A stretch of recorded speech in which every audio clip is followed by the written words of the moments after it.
الحمد لله رب العالمين والصلاة والسلام على رسوله الكريم محمد وعلى آله وأصحابه أجمعين. أعوذ بالله من الشيطان الرجيم. بسم الله الرحمن الرحيم. إنا نحن نحيي الموتى ونكتب ما قدموا وآثارهم وكل شيء أحصيناه في كتاب مبين في إمام مبين. صدق اللہ العظیم. ناظرین السلام علیکم. آج ہم سورہ یاسین کی ابتدا کرتے ہوئے آخرت کے موضوع پہ گفتگو کریں گے اور کچھ اور سورتوں کا بھی مطالعہ کریں گے. اس آیت کا ترجمہ یہ ہے کہ ہم مردہ کو زندہ کرتے ہیں اور لکھتے چلے جاتے ہیں لوگوں کے ان اعمال کو جو انہوں نے آگے بھیجے، وآثارہم، اور ان اعمال کے آثار کو جو وہ پیچھے چھوڑ جاتے ہیں. معلوم ہوا کہ انسان کی زندگی میں اعمال کا جو اندراج ہوتا ہے وہ تین قسم کا ہوتا ہے. ایک تو وہ عمل جو اس نے کر دیا، درج ہو گیا. دوسرا اس عمل کے امپریشنز ہوتے ہیں، اثرات ہوتے ہیں خود اس کی اپنی شخصیت پہ، اس کے ماحول پہ، روحانی اثرات ہوتے ہیں، نفسیاتی اثرات ہوتے ہیں. اور تیسرے اس عمل کے نتائج ہوتے ہیں جو بہت طویل عرصے تک جاری رہتے ہیں. مثلا ایک شخص نے ایک ہسپتال قائم کر دیا. اب جب تک وہ ہسپتال میں لوگوں کا علاج ہوتا رہے گا اس کو اجر پہنچتا رہے گا. مسجد قائم کر دی. ایک شخص نے ہیروئن کی ایجاد کر دی، شراب کی ایجاد کر دی. اب جب تک کہ لوگ نشہ بازی کرتے رہیں گے، اپنے گھر برباد کرتے رہیں گے، اس کے نام اعمال میں وہ سب کچھ لکھا جاتا رہے گا. تو یہ آثار ہوتے ہیں. قرآن کہتا ہے کہ ہم اعمال کو بھی لکھتے ہیں اور اعمال کے آثار کو بھی لکھتے چلے جاتے ہیں، اور بعض اعمال کے آثار تو قیامت تک چلتے ہیں. سورہ یاسین میں ایک واقعہ بیان کیا گیا کہ کسی بستی میں 2 رسولوں کو بھیجا گیا، اللہ کے پیغامبروں کو. تو بستی کے لوگوں نے ان کے ساتھ بحث و تمہیز کی، ان کی بات نہیں مانی. تو اسی بستی میں سے دوسرے کنارے سے ایک آدمی آیا، اس نے ان رسولوں کی حمایت کی اور یوں کہا، اتبعوا من لا یسألکم اجرا وہم مہتدون. اے لوگو، ان اللہ کے بھیجے ہوئے لوگوں کی اتباع کرو. ان میں 2 خوبیاں ہیں.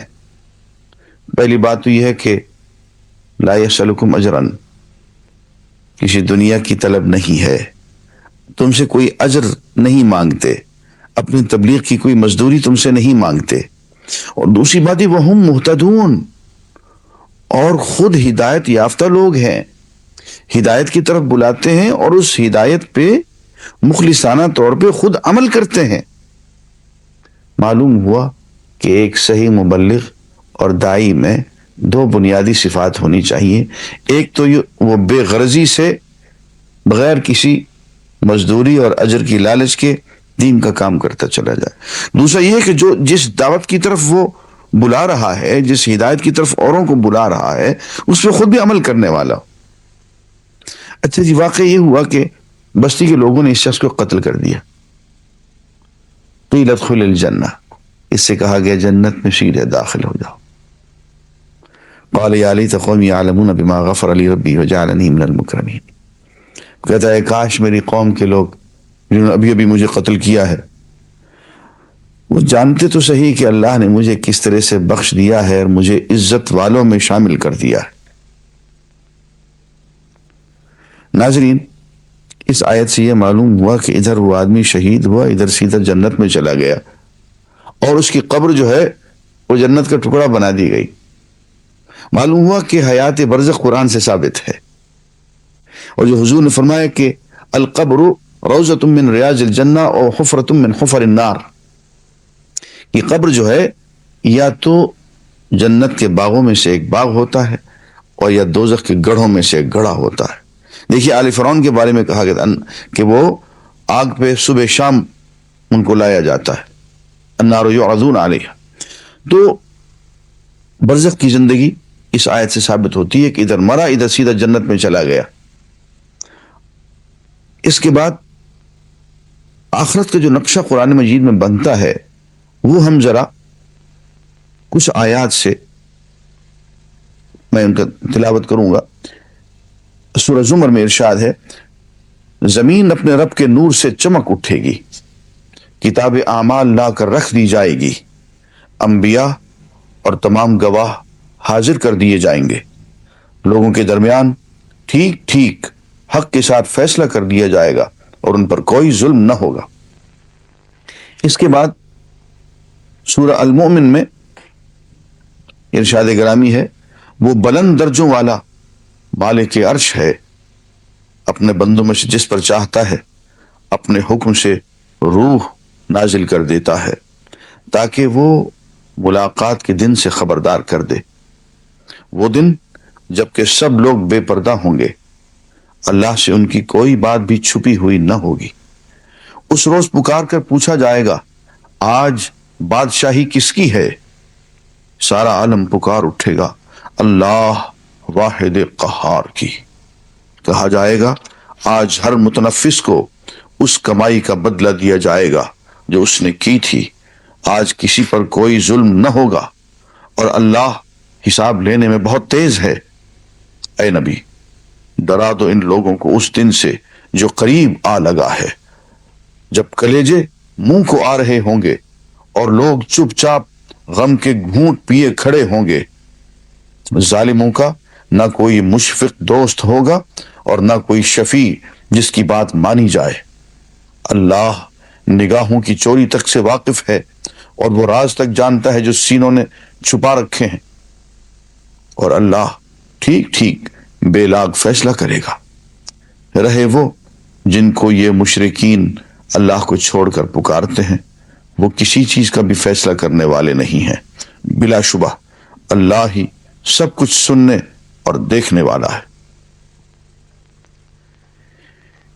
یہ قیامت کا نقشہ ہے، اور قیامت کے نقشے میں میں پھر حامیم سجدے سے، سورہ حامیم سجدہ سے چند آیتیں عرض کروں گا اور اس کے بعد ذرا سی شرح۔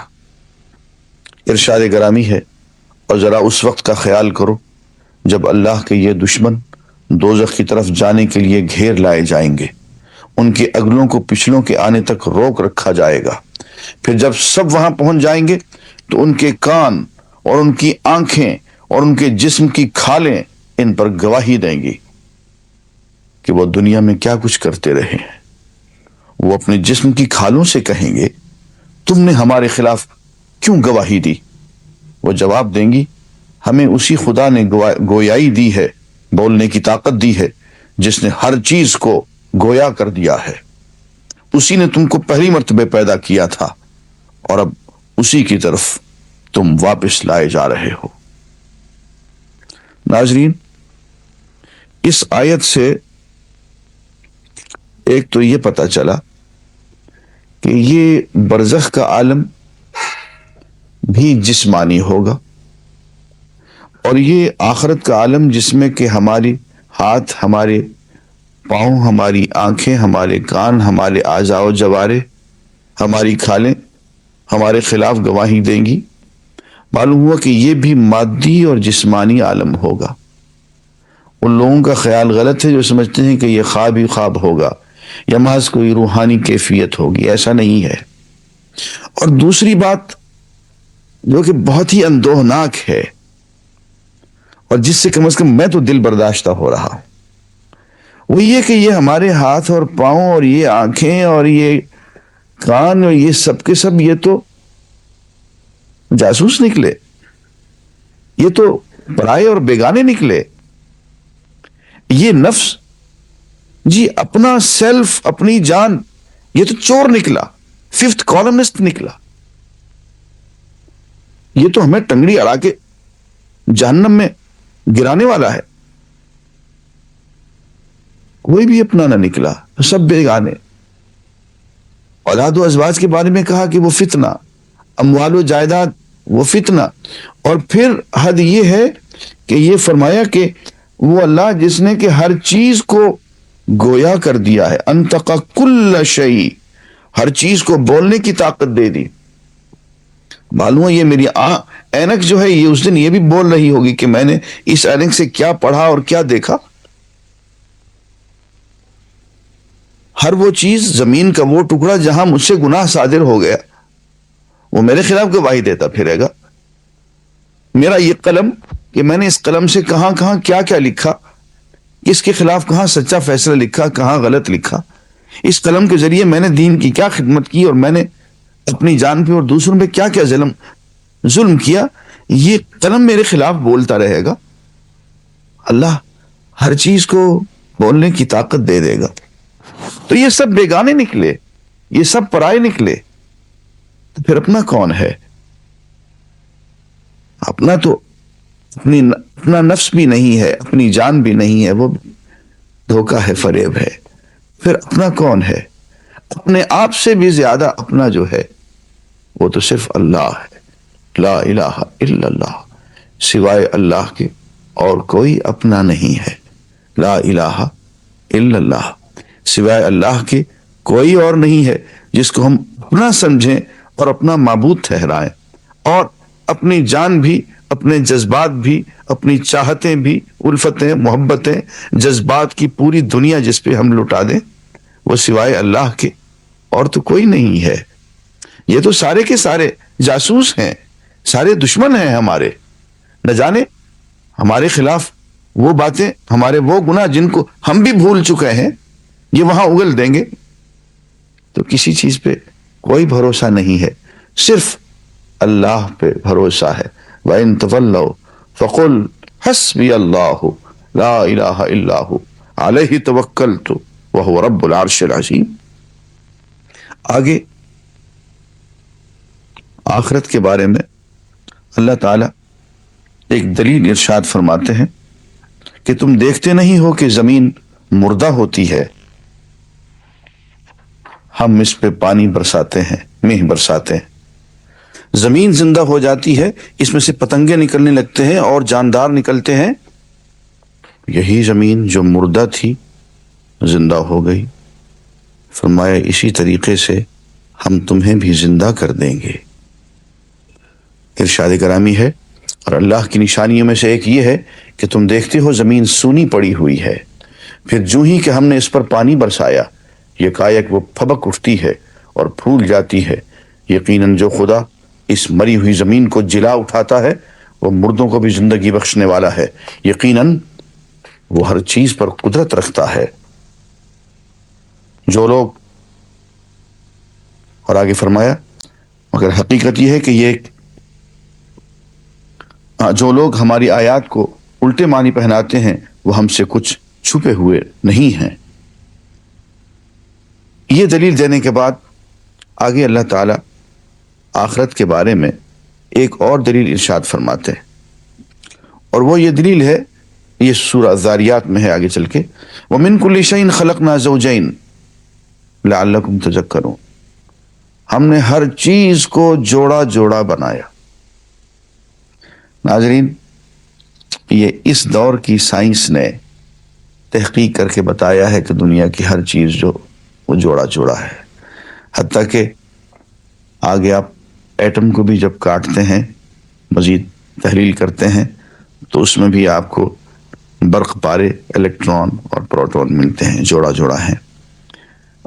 جس زمانے میں قرآن مجید نازل کیا گیا تھا اس زمانے میں اس چیز کا کوئی تصور نہیں تھا کہ ہر چیز جوڑا جوڑا ہے. جانداروں کے بارے میں تو تھا، لیکن غیر جاندار چیزوں کے بارے میں، اشیاء کے بارے میں کہ وہ بھی جوڑا جوڑا ہیں، قرآن بتا رہا ہے. پہلی بات. اور اس کو دلیل بنا کے قرآن یہ کہتا ہے اگر ہر چیز جوڑا جوڑا ہے تو اس کائنات میں دنیا کا بھی کوئی دوسرا جوڑا ہونا چاہیے. دنیا ہے تو پھر آخرت بھی ہونی چاہیے. اور آخرت کے بارے میں جو اصول وضع کیے گئے، جو بنیاد بتائی گئی کہ وہ یوم الدین ہے، انصاف کا دن ہے، تو پہلی بات تو یہ کی کہ ہم نے ہر چیز کو جوڑا جوڑا بنایا ہے تو دنیا کے ساتھ آخرت کو بھی ہونا چاہیے. ففروا الی اللہ، تو پھر فرار اختیار کرو، اللہ کی طرف دوڑو، مسابقت کرو۔ اور آخرت کا اصول اور بنیاد کیا ہے؟ اللہ تزر وازرۃ وزر اخری، کہ کوئی بوجھ اٹھانے والا کسی دوسرے کا بوجھ نہیں اٹھائے گا۔ وَأَن لَيْسَ لِلْإِنسَانِ إِلَّا مَا سَعَى، اور انسان کے لیے صرف وہی کچھ ہے جس کی وہ کوشش کرے، سعی کرے۔ ہر شخص کو اس کی کوشش کے مطابق ملے گا۔ وَأَنَّ سَعْيَهُ سَوْفَ يُرَىٰ، اور یہ کہ اس کی کوشش اس کو دکھائی جائے گی، کہ تم نے دنیا میں جو دارالامتحان تھا، امتحان کے موقع پہ تم نے یہ کارہائے نمایاں سر انجام دیے ہیں۔ ثم یجزاہ الجزاء الاوفی، پھر اسے پورا بدلہ دیا جائے گا۔ ناظرین، میں نے پہلے ہی عرض کیا تھا کہ پورا بدلہ جسے الجزاء الاوفی کہا جاتا ہے، صرف آخرت میں ممکن ہے، دنیا میں ممکن نہیں ہے۔ دنیا میں آپ کسی نبی کو اس کی کارہائے نمایاں کا بدلہ دینا چاہیں، کیا دے سکتے ہیں؟ کیا رکھا ہے آپ کے پاس؟ آپ ایک شخص کو جس نے 100 قتل کیے ہیں، آپ کیا سزا دے سکتے ہیں؟ وہی سزا جو اس شخص کو آپ نے دی جس نے 1 قتل کیا تھا۔ بقیہ 99 قتل، ان کا کیا کریں گے آپ؟ الجزاء الاوفی، پورے کا پورا بدلہ تو یہ ہے کہ اس شخص کو قتل کیا جائے، پھر زندہ کیا جائے، پھر قتل کیا جائے، پھر زندہ کیا، 100 مرتبے اس کو موت کا مزہ چکھایا جائے، یہ پورا بدلہ ہوگا۔ یہ دنیا میں ممکن نہیں ہے، یہ صرف آخرت میں ممکن ہے۔ قرآن اس کو الجزاء الاوفی کہتا ہے۔ اور پھر آخر میں وَأَنَّ إِلَىٰ رَبِّكَ الْمُنْتَهَىٰ، اور یہ کہ تمہارا انجام جو ہے، تمہاری منزل مقصود جو ہے، آخر کار تمہیں پلٹنا جو ہے تو اللہ کی طرف۔ یہ چند کلمات آخرت کے بارے میں ہیں۔